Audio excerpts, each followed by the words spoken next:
My name is Madeleine Rivers. I'm 38 years old, a certified financial strategist, with 2 decades of professional work behind me, though none of that would matter in the next 10 minutes. The only thing that would matter was a gift box left at my front door. A box wrapped in navy blue paper tied with a silver ribbon and bearing a handwritten note that said, "Happy birthday, Eli. From Grandpa. Eli is my son. He just turned 8. That morning had started with nothing unusual. The smell of Zachary's coffee still lingered in the kitchen, and I was spreading icing on a chocolate cake I'd stayed up late baking. There was music playing softly from my phone on the counter, Eli's favorite cartoon soundtrack. Zach was in the garage, checking the brakes on his car before our planned outing to the park. Then the doorbell rang. I walked to the front hallway, wiping my hands on a kitchen towel. As I opened the door, I didn't see anyone. Just the box sitting perfectly centered on the welcome mat, looking expensive and deliberate. It was too early for delivery services. And there was no label, no FedEx barcode, no postal stamp, no return address. Just that note. In handwriting I recognized instantly. I hadn't seen that handwriting in years. A looping R, the long tail of the Y in happy. It was unmistakable. My father's. Before I could react, Zachary came up behind me holding a wrench in one hand. He looked down at the package. Then he froze. His voice dropped low and firm. "Don't open it." I blinked. "What?" Why, he crouched slightly, inspecting the edges of the box. Then he looked up at me and said, "Can't you see I followed his gaze?" At first I didn't register anything unusual. Then I saw it.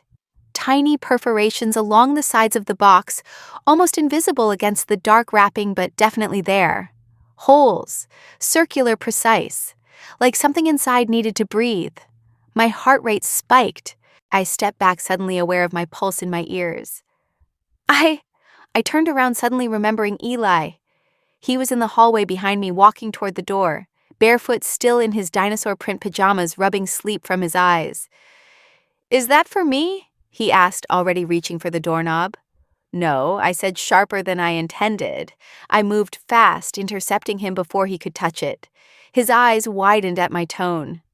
"Mom?" I dropped to one knee, placing my hands gently on his shoulders. "Honey, go back to your room, okay? I'll be right there. Just wait for me." He hesitated, sensing something was wrong. Zachary stepped forward. "Hey, bud, I've got that dinosaur show you like queued up. Want to watch the one with the giant volcano that worked?" Eli turned and padded back inside, curiosity temporarily redirected. I closed the door. The box remained radiating dread. My palms were damp. My thoughts were racing, but I forced myself to breathe. 10 years working with corporate fraud. I dealt with whistleblower threats, anonymous packages full of shredded documents, even once a data stick hidden inside a fake lipstick. But nothing had ever hit like this. Because this wasn't business. This was family. "Call it in," Zachary said quietly. "I'll watch the front." "You make the call." I moved to the living room, grabbed my phone from the charger, and called 911. My voice came out, calm, measured, training kicking in. Even though my insides were chaos. "Yes, I need an officer at 1473 West Blanton Street. Suspicious package. It was left at my front door. Yes, there are signs something alive might be inside." The dispatcher asked me to stay inside, maintain distance, and not touch the item. Help was on the way. I hung up. Zach was standing by the door, arms crossed, watching the box like it might sprout legs. Inside, Eli was curled up on the couch, cartoon humming in the background. His innocence struck me like a blade. Today was supposed to be about balloons and cake, not sealed packages with air holes. Zachary turned to me. "Did you see the handwriting?" I nodded. "It's my father's." We didn't say anything more. We didn't need to. 3 years ago, I'd cut him out of my life, after discovering he'd opened an offshore account in my name, without my knowledge, to move money between shell corporations. When the IRS flagged me for investigation, I nearly lost my license. I hadn't spoken to him since, but apparently he hadn't let go. 10 minutes later, 2 officers arrived, 1 male, 1 female. They stood at the edge of our yard and assessed the package through binoculars. before approaching in slow, coordinated movements. They asked if we had any cameras. We showed them the footage, nothing. Whoever left it knew the blind spots. "We're going to open it carefully," the male officer said. "Just stay inside." I stood by the window watching as he knelt with gloved hands and a blade. He sliced the silver ribbon, peeled the navy paper, and gently opened the top flaps of the cardboard box. For a second, nothing happened. Then something moved. It was smooth and red-striped, slithering. The officer leaned back quickly, then relaxed. "Corn snake," he said, "not venomous, but alive." He placed it into a clear transport container and snapped the lid shut. I turned away from the window. My breath felt shallow. Zach stepped beside me. His presence was solid grounding. The female officer came to the door. "Do you have any idea who might have sent this?" she asked. I stared at the now empty spot on my welcome mat. The bow still lay there, curling slightly in the breeze. "I have a guess," I said quietly. She raised an eyebrow. "Do you want to file a formal report?" I hesitated. Then I looked toward Eli, laughing now at something on the screen, completely unaware that a live snake was almost his morning gift. "Yes," I said. "Yes, I do." As the officers left, Zach turned to me. "You think it was really him? Your dad?" I didn't answer right away. Instead, I whispered more to myself than to him. "I know who sent it. And I know why. Because this wasn't just a scare tactic. This was a warning. A message. And I wasn't going to ignore it." I knew the handwriting on that box before I even read the name. It was the R that did it. The way it curled down and to the right with a loop that trailed off like a violin bow losing tension. My father's penmanship hadn't changed in decades. It was sharp, almost theatrical, always written in fountain pen, even for something as mundane as a lunch note or birthday tag. When I was 10, he left a small blue box on the kitchen counter, tied with a red ribbon. I still remember the card, "To Maddie, my little analyst. Love, Dad." Inside was my first calculator. A serious one, not some pink plastic toy, but a real solar-powered financial model. He smiled like he just gifted me a key to the adult world. "Numbers don't lie," he told me. "People do. But if you know how to follow the money, you'll always find the truth." Back then, I thought he was brilliant. He was charming. Everyone said so. He ran seminars on generational wealth planning, hosted charity auctions, even did a guest lecture once at Wharton. But what most people didn't know, what I didn't know until far too late, was that my father wasn't a man who built wealth. He rearranged it, borrowed against one thing to fund another, moved zeros between accounts faster than the IRS could track. And when he ran out of his own names to sign, he reached for mine. I was 29 when it happened. I just received a promotion at the firm. I was proud quietly, not the kind that needed balloons or champagne. But I remember walking into the compliance review, expecting a routine internal check, and instead being handed a red folder. Inside was a printout of a foreign account under my name, flagged for irregular activity. At first I thought it was a mistake. I'd never opened an offshore account. I hadn't even left the country in over 2 years. But the account number was tied to my social security number. The signature on the setup form was mine. Except it wasn't. It was traced. A copy. My name forged by someone who knew how I signed it in college, who knew how I dotted my I and where I crossed my T. I confronted him that same night. I remember the heat in my chest as I walked up his front steps. I remember the hollow knock my fist made on the cherrywood door. He opened it wearing a cashmere sweater, a tumbler of bourbon already in his hand.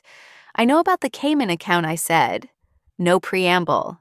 He didn't flinch. He didn't ask how I knew. He didn't deny it. Instead, he smiled, charming as always, and said, "Well, you caught up faster than I thought." Then he laughed.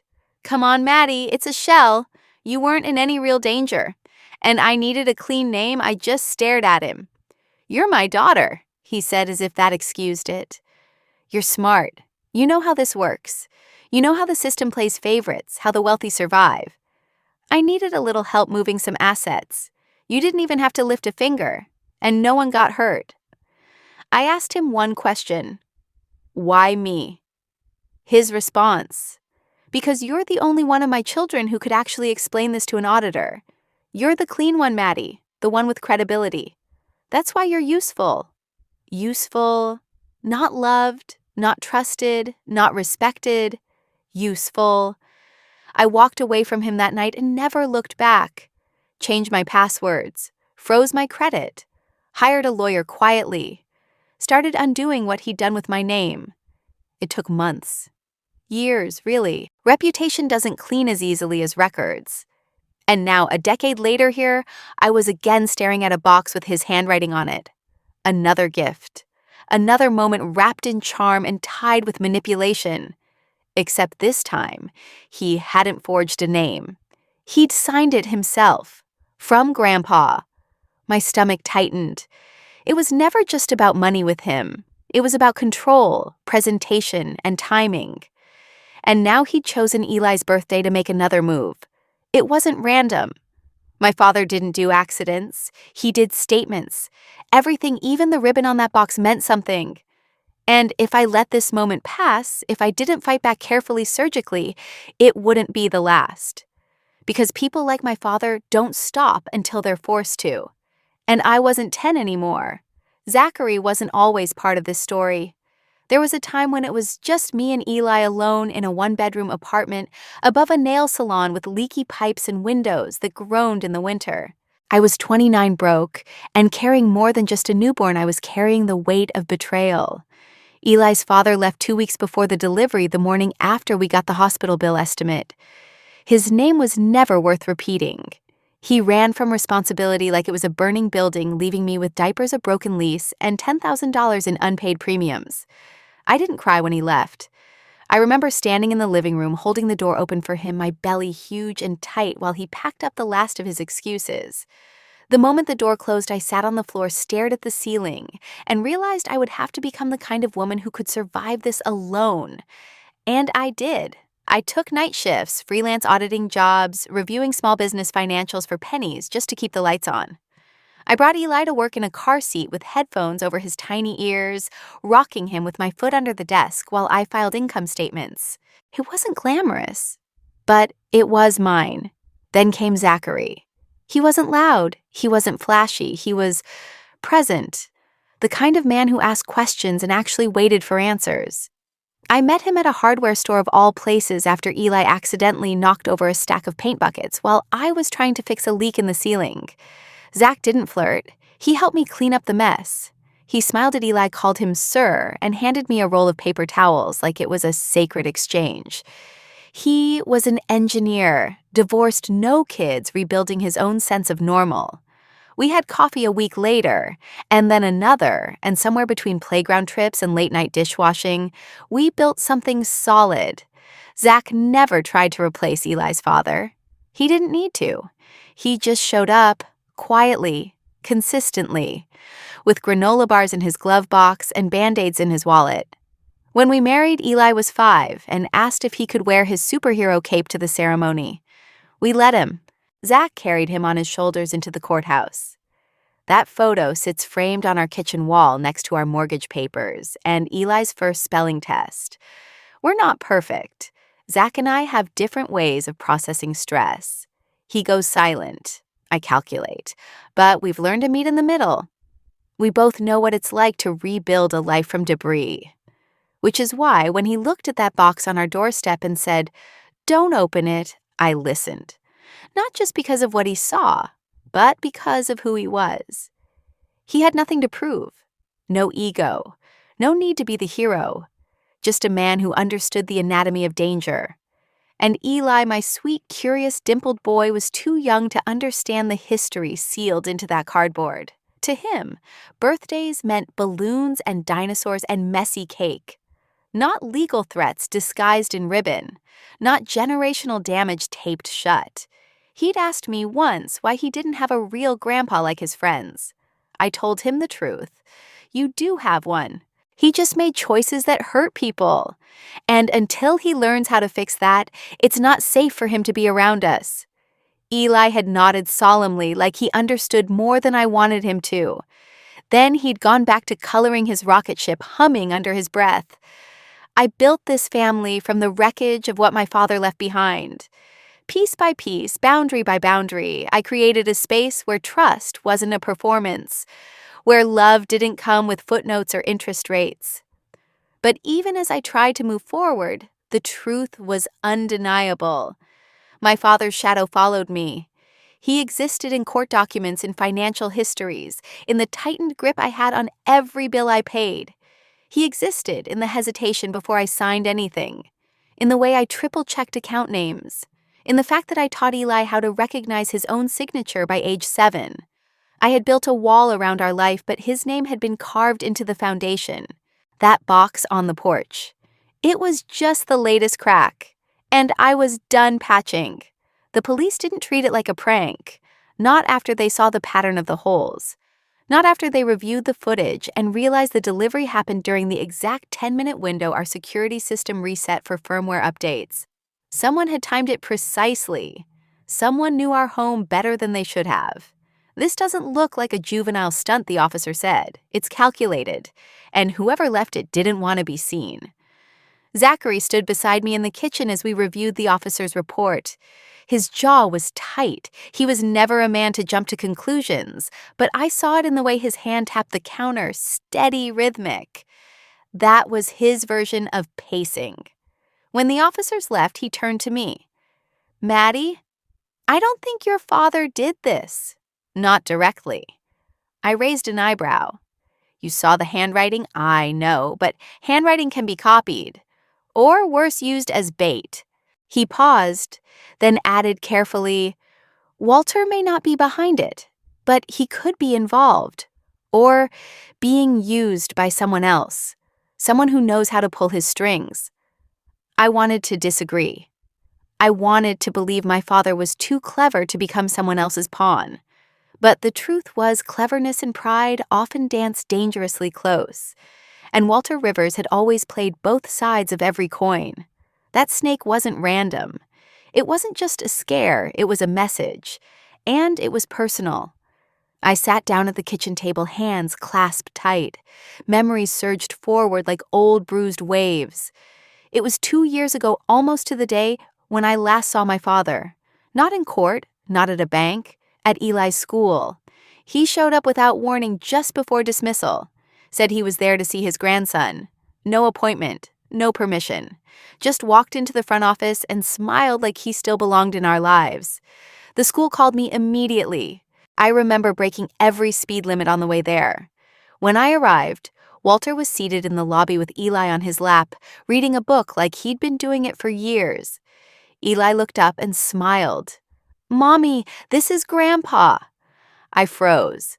I didn't want to make a scene, not in front of my son, not in a school hallway. So I knelt beside Eli, smiled, and said, "Sweetheart, can you go grab your lunchbox? It's by the cubby, remember?" He skipped off, and I turned to my father. "What the hell are you doing here?" Walter shrugged nonchalant. "He's my grandson. You lost that privilege when you used my name to launder money." He chuckled. "Maddie, always so dramatic. I just wanted to see the boy. You can't keep him from me forever. I can. And I will." I asked the school to place a no-contact flag in their system. They added additional ID checks to the pickup list. Zachary changed our route to and from school for the next 2 weeks. Eli never knew why. That was the last time I saw Walter. But I knew deep down I hadn't seen the last of his influence. My father never took the front door. He never asked permission. He always found a side alley, a loophole, a back gate. Charm was his tool. Access was his obsession. The snake wasn't meant to bite. It was meant to slither, to sneak, to hiss. Just like him. And maybe Zachary was right. Maybe this wasn't Walter's plan. Maybe it was someone else's hand using his signature. His history, his name like a knife. But the cut felt familiar. I stared at the empty spot on the porch. The ribbon was still out there fluttering in the breeze. My breath slowed. No matter who orchestrated this, whether it was Walter or someone hiding behind him, one thing was clear. This wasn't just a box. It was an opening move. And I was done playing defense. Her name is Alicia Chen. We met in undergrad accounting theory too, the kind of class that made most people want to change majors. But not Alicia. She thrived in it. Numbers weren't just digits to her. They were fingerprints. Every balance sheet had a rhythm, she said. You just had to listen close enough to find the heartbeat, or the tumor. We lost touch for a few years after graduation. I went corporate, she went legal. It wasn't until my father's name showed up on that Cayman account that I remembered the way she once traced an embezzlement scheme out of a student club snack fund just for fun. I called her. She didn't ask why. She just said, "Where do we start?" Since then, Alicia had been my quiet partner in this war. Not loud, not visible, but always 3 steps ahead of every paper trail. She now worked as a forensic attorney specializing in domestic financial abuse, hidden accounts, trust, misappropriation, interfamily theft, a niche area, but one, unfortunately, with far more demand than most would believe. She knew Walter by reputation before she knew him by my bloodline. "Oh, that Rivers," she'd said, shaking her head. "The man who once used a charitable foundation to buy a yacht that was a research vessel," I muttered. Today I met her in our usual spot, a quiet booth in the back of a Vietnamese restaurant near the courthouse. Alicia was already there when I arrived, tapping on her iPad with one hand, sipping iced coffee with the other. "Tell me something good," I said, sitting across from her. She didn't look up. "I'm not sure if it's good, but it's definitely something." My stomach tightened. She turned the screen toward me. "Your father's accounts haven't moved in 6 months. He's been dormant. Almost too dormant. Waiting for a statute to run out, maybe? Or clearing space for someone else to do the dirty work." I raised an eyebrow. "Who?" She tapped again. A different transaction popped up dated 2 weeks ago. A $980 wire transfer from a domestic checking account in the name of IVM Rivers. I froze. My sister. The memo line feed in housing, specimen 7. Alicia narrowed her eyes. That account belongs to a boutique exotic pet dealer in Arizona. They specialize in snakes, lizards, and rare amphibians. The transaction ID matches a registered order for a ball python. I stared at the screen, the air in my chest tightening. "Ivy bought the snake," Alicia nodded slowly. "And she used an account that was until recently jointly owned with your father." My voice dropped. "So it wasn't just him, they're working together. Or she's trying to outplay him. Your sister's history with Walter is complicated, right?" That was putting it lightly. Ivy and I hadn't spoken in over a year, not since the probate fight after Mom passed. Walter manipulated Ivy into thinking I'd rewritten the will behind her back. The truth, Ivy had signed everything away voluntarily. She just didn't realize it at the time. Walter had a talent for that, making you feel like the pen was your idea. I remembered the last voicemail Ivy left me, cold and bitter. "You think you're better than all of us because you've got your spreadsheets and your little family. But one day, someone's going to remind you where you came from." Alicia broke the silence. "If Ivy's involved in this, Maddie, it complicates things. Legally, I don't care about legal. I care about Eli." "I know," she said gently. "But if they're baiting you, you need to be smarter than them. No more reacting. We strategize. We dig." I leaned back, heartbeat loud in my ears. My father's signature, my sister's purchase, my son's birthday. None of this was coincidence. Alicia reached into her bag, pulling out a manila folder. "I need you to look through these. Old trust documents, minor amendments. Walter's name appears in places it shouldn't. How bad is it?" She looked me dead in the eye. "Bad enough that if this goes public, he won't just lose money. He'll lose everything he built his name on." I closed the folder, lips pressed tight. "Then let's build the case right." Because if my sister was now a weapon in my father's hand, or worse, wielding one of her own, this wasn't just about inheritance or betrayal anymore. This was about exposure. And I was done letting them write the story. It started with a dinner. A quiet one, just me, Walter, and 2 glasses of wine he insisted I pick.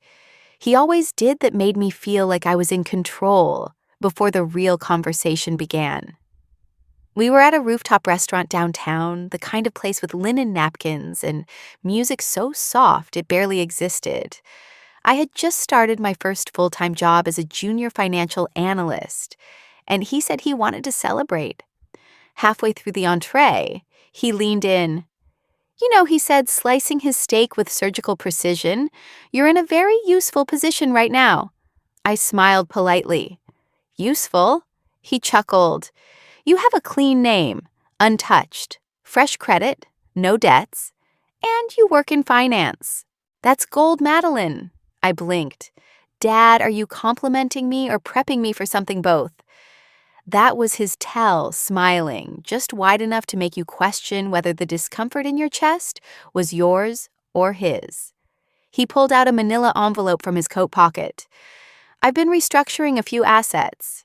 The IRS has been aggressive lately. I need a little insulation." I frowned. "What kind of insulation?" "Simple. There's a new offshore account I'm opening through a shell in St. Kitts. I need your name on it. Purely administrative. It's all clean. Legal-ish."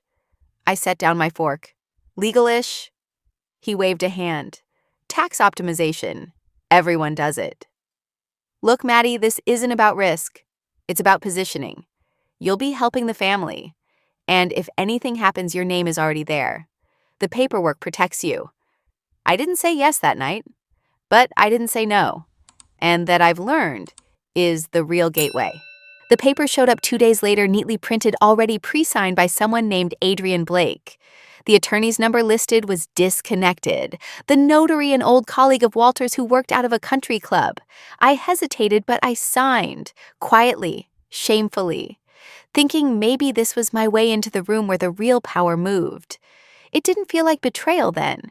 It felt like being trusted, being chosen. 6 months later, I got a letter from the IRS, then 2 more, and then a visit. They didn't knock like you see in movies. No dramatic entrance, just 2 agents in gray suits, badges like razor blades, and a folder so thick it barely closed. "Madeleine Rivers. Yes, we need to speak with you about an account in your name that received 5 wire transfers from an entity under federal investigation for money laundering." I remember that moment with violent clarity. I was wearing a navy blouse. I had packed Eli's lunch that morning with strawberries. The dishwasher had leaked the night before, and I'd barely slept. I sat across from those agents, knowing that everything I had rebuilt, my job, my custody, my name, was now under suspicion. My manager put me on immediate leave pending review. I understood. The firm had a no-tolerance policy. Even the appearance of impropriety was poison. I called Walter. He answered on the second ring as if he was waiting. "Dad?" I said, voice shaking. The IRS came to my apartment. Pause. Then calm down. "You're overreacting. They think I'm laundering money. They froze my personal account." Another pause. Then came the words I still hear in my sleep. "Tinbo Ji, Roy Conseiller." "Trust me, you'll understand later." But later never came. He didn't hire me a lawyer. He didn't send an apology. What he sent was silence. As if my panic was a temporary storm he could wait out. I had to fight alone. It took Alicia 6 months to unravel enough of the paper trail to prove I hadn't moved the money. We found the proxy signatures. We subpoenaed Walter's old CFO. In the end, the IRS dropped the case, but not before I lost my job, nearly lost my apartment, and came within 1 custody hearing of losing Eli. I'd signed a name, but it wasn't mine anymore.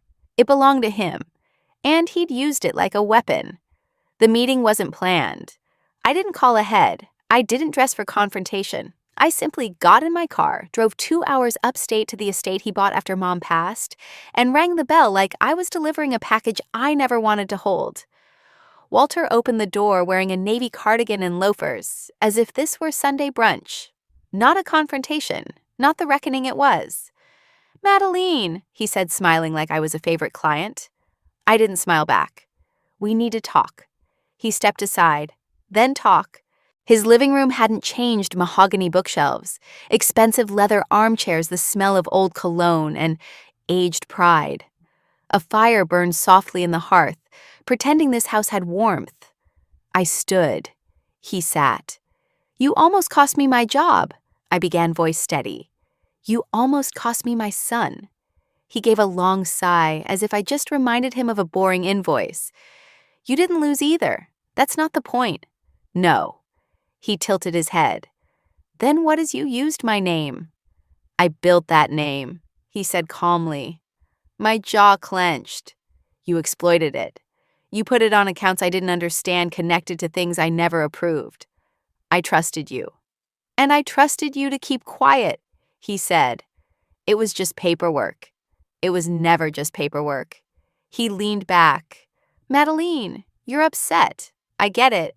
But you'll see, one day when you need help, real help, you'll understand that all I did was preserve options for you. By stealing mine. That got a flicker of reaction. Not regret recognition. Every family with money does this, he said. They just don't call it that. Don't try to make this normal. You didn't protect me. You protected yourself. Walter rose slow and deliberate. He walked to the liquor cart, poured a glass of scotch, and turned to face me. Madeleine, you think this is about morals. It's about leverage. You don't throw away leverage. Not in this world. I stared at him. I'm not part of your world anymore. He smiled. You're still carrying my name. Not for long. I pulled a folded envelope from my coat pocket and dropped it on the coffee table. He picked it up. Read the header. His eyes narrowed slightly. Name change petition. I nodded. I'm reverting back to my mother's maiden name. For me. And for Eli. He didn't react. He just took another sip of scotch. You think that changes anything? It changes everything. You'll come back, he said quietly. When the world pushes you hard enough, when your paycheck isn't enough, when Zachary walks out, because he will, you'll come back. I stepped toward the door. My voice was lower than his now. I'm not coming back, Dad. He said nothing. I reached for the handle but paused. There on the mantel was a silver watch, the one he'd given me on my 25th birthday. It was engraved inside for every time you get back up. I picked it up, held it for a long beat, then I let it fall. It hit the marble floor with a sound that wasn't quite shattering, just breaking enough. Walter didn't flinch. I opened the door. Behind me, he said softly, You'll need me again. And when you do, I'll still be here. Because that's what fathers do. I didn't answer. I just walked away. Out the door, down the steps, into the cold air that for the first time in years didn't feel like it belonged to him. I didn't feel better. I didn't feel free. Not yet. But I'd taken the first step. And sometimes that's all the difference. The email from Alicia came late that night. No subject line, just one line of text matched the credit card. It's Ivy's. I stared at the screen longer than I should have. Zachary was asleep in the bedroom. Eli had finally stopped tossing in his twin bed down the hall. And me, I was wide awake, heartbeat like a silent metronome, counting down to a confrontation I never wanted. I called her. It rang 5 times before voicemail picked up. I didn't leave a message. Instead, I sent a single text. Call me. Now. It's important? She called back 2 minutes later. Her voice was flat. What's wrong, Ivy? I need to ask you something, straight. She exhaled like she already knew. There was a box, I said, delivered to our door. It had breathing holes. A live snake inside. From someone pretending to be Dad. Silence. It was traced to a credit card purchase from 3 days ago. From someone named Ivy Coleman. Still silence. I know it was you. She finally said no. It wasn't. You're seriously going to lie to me? I'm not lying. I didn't send anything. Ivy, your card was used to buy a reptile, delivered to my son's birthday. Do you know what kind of danger you put Eli in? More silence. Then came a muffled sound, laughter. Faint. Male. A voice I hadn't heard in years. Was that Peter? I asked cold. No reply. Is he with you? Nothing. Ivy. Did Peter put you up to this? She still didn't answer, but in the background I heard him say, almost amused, she's mad, just hang up. And she did. The call ended. I sat there staring at the screen, my pulse colder than before. Peter, Ivy's husband, a man who once tried to embezzle from Walter's company and blamed me for exposing him. A man Walter had defended then quietly paid off. A man who hadn't looked me in the eyes in 5 years. It made sense now. It wasn't about the snake. It was about control, about power. And they had chosen the moment Eli turned 7, innocent, joyful, vulnerable, to send me a message. You're still within reach. I could have screamed. I could have called her back. I could have gone online and blasted them for the world to see. But I didn't. I took a breath, opened my laptop, and started writing something much colder than rage and affidavit. Alicia had taught me that power doesn't come from shouting. It comes from documenting, preserving, showing the patterns no one else sees until they can't be ignored. I included the date, the vendor, the card used. I referenced the voicemail, the bank record, the shipping invoice with my address. And I wrote one sentence that froze me inside. I no longer believe Ivy Coleman is acting independently of her husband. It wasn't just a sibling betrayal now. It was coordinated, calculated, and criminal. The air in the room felt heavier after I hit save. Outside, a dog barked once, sharp and sudden. I glanced at the window. Nothing but darkness, and the pale outline of the box still sitting in a sealed evidence bag on our porch, now safe, now empty, but still a symbol. I wasn't scared anymore.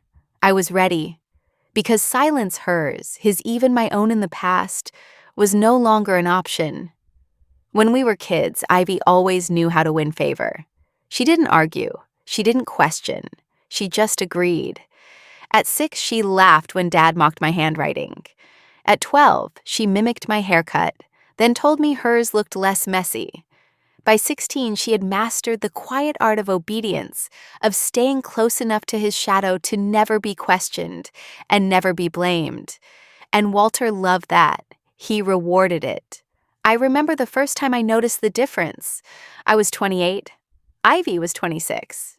I had just declined to sign a tax restructuring form that Walter sent for efficiency.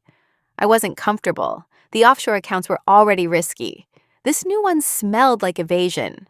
I told him no. 3 weeks later, Ivy got a new car. Just something fun, she'd said with a shrug. Dad thought it was time. And then came the house.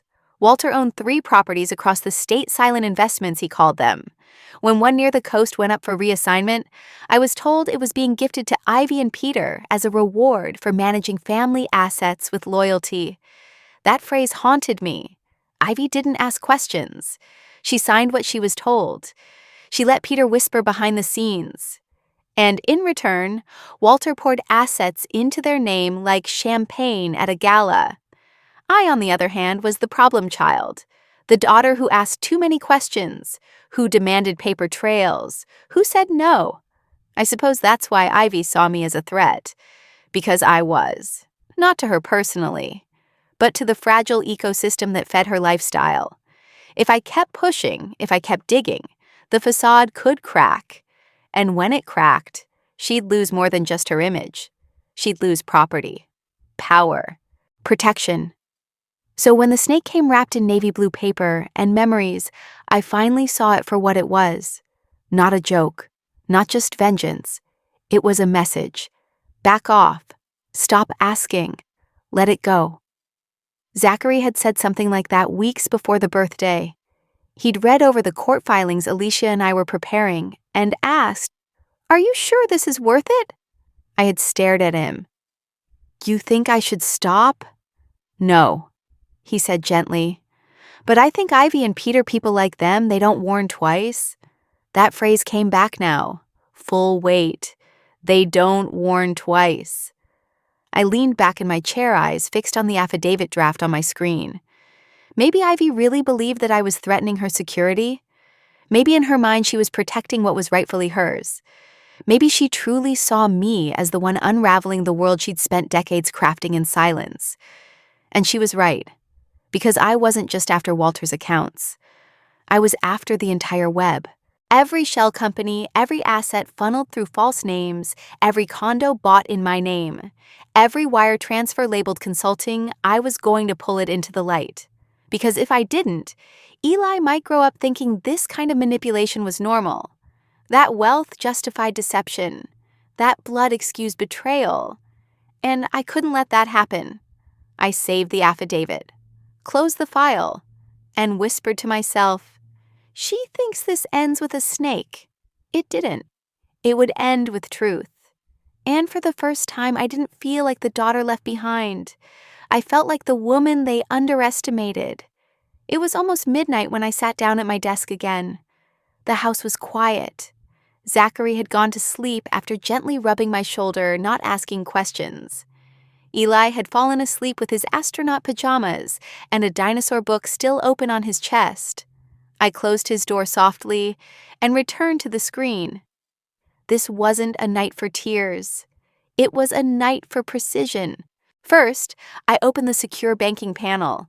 The offshore accounts I hadn't touched in years were still technically mine on paper. Walter had made sure of that. What he hadn't counted on was me learning how to use that very access to build my case.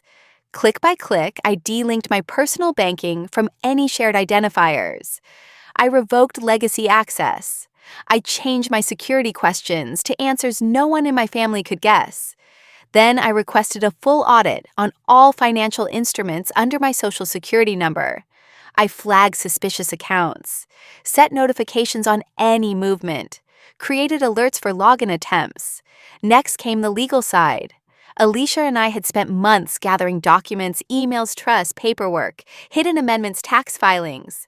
But tonight we finalized it all. She was awake too. We were on a secure call, her voice steady through my laptop speakers. "You ready? Let's do it," I said. We went line by line, exhibit by exhibit. A wire transfer from a company registered in the Bahamas using my name. A property deed in Nevada signed with my digital ID, but I'd never seen it. An insurance claim for consulting services billed under my LLC, which had been dormant for years. Layer by layer, the fraud emerged not accidental, not misguided, calculated, patterned, coordinated. "He's been building this for decades," Alicia said. "But you were the thread that stitched it all together. And now I'm the one pulling it loose." We drafted the affidavit for financial abuse, naming Walter Rivers and Ivy Coleman as primary parties. We attached bank records, notarized correspondences, even audio transcripts from that birthday morning. Then came the big one legal impersonation. We included evidence that my signature had been copied digitally forged on investment portfolios. One of them had been used to buy stock in a failing biotech company that Peter later rescued with inside knowledge. Walter always used his daughters differently. Ivy was loyalty. I was legitimacy. And now I was done. I encrypted the final folder, backed it up to 3 separate drives, and stored one in a fireproof box in Zachary's gun safe. Then I leaned back. For the first time in years, I didn't feel trapped in someone else's plan. I was writing my own terms, my own narrative, my own line in the sand. I picked up my pen and signed the last page of the filing. Underneath my name, Alicia typed in the timestamp. Filed at 11:57 p.m., it was done. No more hiding, no more pretending Walter still held some invisible moral right over my life. This wasn't rebellion. This was reclamation. And if they wanted to test me again, Snake, or not, this time I'd be ready. The next morning, I put on my navy blazer and a pair of heels I hadn't worn since my last job interview. I brushed my hair back tight, no jewelry, no makeup, just focus. Eli was at school. Zachary offered to come with me, but I told him no. This I needed to do on my own. At 9:15 a.m., I walked into the county courthouse holding a manila envelope. Inside were copies of every page Alicia and I had prepared. I walked past the people arguing about parking tickets, landlord's custody hearings. I stood in line, waited for my number to be called. Filing, the clerk asked. "Yes," I said. "Civil, financial, and identity abuse. Filed by Madeleine Rivers." She stamped the cover sheet and scanned everything. I watched the screen as it loaded into the system, my name typed in bold at the top of the screen, plaintiff. Walter Rivers and Ivy Coleman defendants. It felt surreal, like writing my name into a book I didn't choose but now claim the ending of. Before I left, I signed the motion for a temporary injunction, a court order requesting immediate freeze of any assets held under my Social Security number, including joint or proxy accounts. I'd also submitted a request for forensic review of all documents filed by Walter or Ivy in the last 10 years, under family-related trusts. Alicia had prepped the language carefully. Our case wasn't about revenge. It was about restoration. The motion made it clear I was not suing for money. I was suing for the legal acknowledgement that my name had been used without consent. The financial decisions made using my identity had placed me at legal risk, harmed my credit, and could have endangered my son's future. In plain words, I asked the court for just one thing: my name, back, clean, unstained, unused. I stepped outside the courthouse into a brisk wind, and that's when it came. A text from Alicia. Short, blunt. He knows. Walter is furious. No pleasantries, no hedging, just the truth. I stood on the sidewalk holding the railing, watching a man walk by with his toddler holding a balloon. And I braced myself. I knew what that fury looked like. Not loud, not rash. Calculated. Cold, publicly civil, privately punishing. Walter wouldn't scream. He'd maneuver. He'd call in favors from judges he golfed with. He'd try to paint me as the unstable daughter, too emotional, too confused, too estranged. But this time I wasn't reacting. I was acting. As I walked back to my car, I thought about the irony. All these years he used me for credibility. I was the one with the job, the clean record, the reasonable voice. Now that same voice was in court reading out every lie he tried to hide under my signature. He thought no one would believe me. But the documents would, the timestamps, the forged emails, the sudden stock transfers into Ivy's name, the reptile shop charge, the shadow LLC that funneled Walter's consultancy fees into real estate holdings, all technically under Madeleine Rivers. Not anymore. That identity had been reclaimed. Not in theory, in filing. This wasn't just legal. It was spiritual. It was personal. I didn't want his money. I wanted my freedom. I started my car, placed my hands on the wheel, and whispered something I hadn't said in years. I'm not afraid of you. Not anymore. The knock on the door wasn't loud. It was sharp. 3 measured raps, then silence. I peeked through the front window, my spine locked. Walter, and beside him my sister Ivy, her arms folded like she was preparing to deliver a corporate pitch. Behind them, Zachary stepped onto the porch. He must have seen them arrive as he returned from the store. He shot me a look through the window. You want me to handle it? I shook my head. I opened the door. Walter didn't even pretend. We need to talk. I stepped aside without a word. I knew where this was headed. We sat in the living room. Ivy didn't even look around. She went straight for the offensive. What did you do, Madeleine? Her voice was tight, sharp, not hysterical, controlled. I let the silence stretch. Walter finally leaned forward. Do you have any idea what you've triggered? Your little stunt has frozen accounts. Legal teams are involved now. This is exactly what you trained me to do, I said. Ivy's jaw clenched. He's your father. Who used my name, Ivy? Who put criminal liabilities on me while handing you real estate and stocks in trust? Walter raised his hand. That's not how this works. You were helping the family. No, I corrected. I was helping you. Without my consent. Without knowledge. And now that I've filed, the court will see all of it. You're ruining everything Ivy snapped. The investments, the distributions. You could have handled this privately. You sent a live snake in a box to my son. Walter's face didn't change, but Ivy's eyes flickered. She looked at him, just for half a second, then back at me. We had nothing to do with that. Sure, I said, but it came from your husband's card, to our address, on Eli's birthday, from Grandpa. Walter finally sighed. You don't have to go through with this. Let's withdraw the filing, clean it up internally. No, I said, quiet but firm. Zachary stepped into the room, then holding a glass of water he hadn't offered to anyone. He stood beside me. "We're done with threats," he said. "You two can leave." Ivy looked like she might argue, but Walter stood. "I warned you," he said. "There will be consequences." I didn't flinch. I'm counting on it. As the door shut behind them, my heart didn't race. It slowed, focused, because they weren't here to deny what they did. They came to stop what I'd started. And nothing, absolutely nothing, would stop me now. I didn't offer them coffee, didn't even sit down. Walter stood with arms crossed near the mantel, while Ivy paced in front of the piano, her heels hitting the floor like a ticking clock. Zachary stayed in the hallway just out of view, but close enough in case things escalated. I broke the silence. "You sent that box. You signed your name." Walter didn't blink. "I signed the card. I didn't pack the box, so you just blindly trusted whatever was inside." He shrugged. "Ivy said it was a toy, something for Eli, something soft." I turned to her. She lifted her chin. "It was just a bluff, Madeleine. You were digging too deep, and you were dragging my name into it." "I didn't drag your name," I said. "The receipts did. You could have stopped this. We're family." I took a breath, measured. "You bought a venomous symbol of intimidation and put my son's name on it." "It wasn't venomous. That's not the point." Walter finally stepped forward, voice low.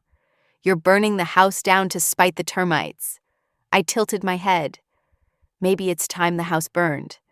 Ivy folded her arms. "This isn't strength, Madeleine. It's self-sabotage. You'll lose your job, your peace, your future. Just walk away. No one else needs to suffer." "No one else," I echoed. "You mean like Eli? You mean like the years I spent untangling your lies with offshore banks and shell accounts under my name?" Walter interjected sharp. "We gave you opportunities. Doors you wouldn't have walked through otherwise. You used my identity," I said. "You weaponized my trust." Ivy's voice dropped to a whisper. "I only ever wanted what was fair. You were always the golden one. Dad gave you the keys. I just borrowed the door." "That's not how legality works," I said, "or morality." "Morality doesn't keep food on the table," Walter snapped. "Neither does fear," I said, stepping toward them. "You two think because I stayed quiet for years, I'll stay quiet forever. That's over." Ivy looked down, then up. Her eyes were glassy, not from regret, but calculation. "Please don't do this." I walked to the front door, opened it, stepped aside. Walter didn't move. So I looked him in the eye. "From this moment," I said, "your access to my life has officially expired." He opened his mouth. I shut the door, softly. No slamming, no yelling. Just the final click of a boundary sealed shut. And in that silence, I could finally hear my own breath. Steady, free. The court ruled in my favor. They couldn't undo the years, the lies, the hollow birthdays wrapped in expensive bows. But they froze the assets. They seized the offshore accounts Walter had funneled through my name, and they ordered restitution. I declined most of the money. I didn't want their empire. I didn't want revenge in dollars. What I wanted, what I needed, was something that would outlive their control. So I created the Madeleine Ruth Fund, named after my mother. She passed when I was 19, cancer quiet and swift. She never had a say in how the family's money was handled. She never had her name on the papers, the deeds, or the ledgers. But she had strength, silent strength, the kind that doesn't show up in headlines but carves a spine into your soul. The fund provides scholarships for young women, especially single mothers, who have survived financial abuse by family members. It offers legal support, housing transition assistance, and financial literacy programs. A safe space, not just to heal, but to rebuild with clarity. On the first day we launched, I received 47 applications. By the end of the week, there were more than 200. I read each one. I saw versions of myself in those letters, women who had been asked to sign documents they didn't understand, coerced into debt for a brother, a father, a husband, women who thought silence was strength, until they learned it was survival without dignity. I didn't cry. I didn't feel broken. I felt grounded. Zachary stood beside me in the tiny conference room where we held the first info session. There was nothing extravagant. Just folding chairs, donated pastries, and an old projector that flickered when the HDMI cable bent. But it was ours. He didn't say much that day, just sat in the back and watched me speak. At the end, as I packed up the folders and locked the donation box, he walked over, brushed a crumb from my jacket, and looked me straight in the eye. Then he nodded. That nod said more than any bouquet or anniversary toast ever could. It said, "You did this." It said, "You broke the cycle." It said, "You're not afraid of their name anymore." And he was right, because now I was building something that didn't wear a last name like a chain. It bore my whole name, signed not in ink, but in fire. And finally, I was proud to carry it. That night, after the guests had left and the kitchen smelled like frosting and pizza, Eli looked up at me with eyes full of quiet hope. "Mama," he said, licking the side of his thumb next year. "Can I invite the whole class?" I smiled. "You can invite whoever you want, sweetheart. It's your day." He grinned and ran off, his paper crown slipping sideways as he disappeared down the hallway. I stayed there alone, in the warm quiet, letting my fingers rest on the table where the last candle still flickered. And then I did something I hadn't done in 20 years. I walked to the hallway closet and pulled down an old wooden box, the one with a velvet interior, the one that hadn't seen daylight since I was 18. Inside was the silver pocket watch my father had given me when I graduated high school. It used to tick against my chest when I believed in him, when I still thought he loved us the way he claimed. I ran my thumb over the inscription, "To MR for time well earned."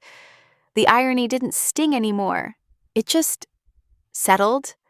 I tucked it back in gently and closed the lid, not out of bitterness, but closure. I still carry his last name. That's the truth. But today I define its worth. Not with silence, not with submission, with action, with law, with rebuilding, with... I didn't open the box on Eli's birthday. I opened something else entirely, a different path. One with light clarity and truth, and I'm not closing it. Ever. Before we say goodbye, I want to ask you something. Where are you watching from? Is it a quiet morning with coffee in your hands? Or a late night when stories like this find you at just the right time? Let us know in the comments. We read every word with real gratitude. And if this story touched your heart even just a little, I hope you'll consider subscribing. Not just to hear more stories like mine, but to be part of a space that still believes in kindness, in healing, in second chances. Thank you for spending your time with us today. Wherever you are, I hope you carry this story with you. Not as mine, but as a quiet reminder that sometimes the miracle doesn't knock, it waits until you're ready to open your heart. Take care, and we'll see you in the next story.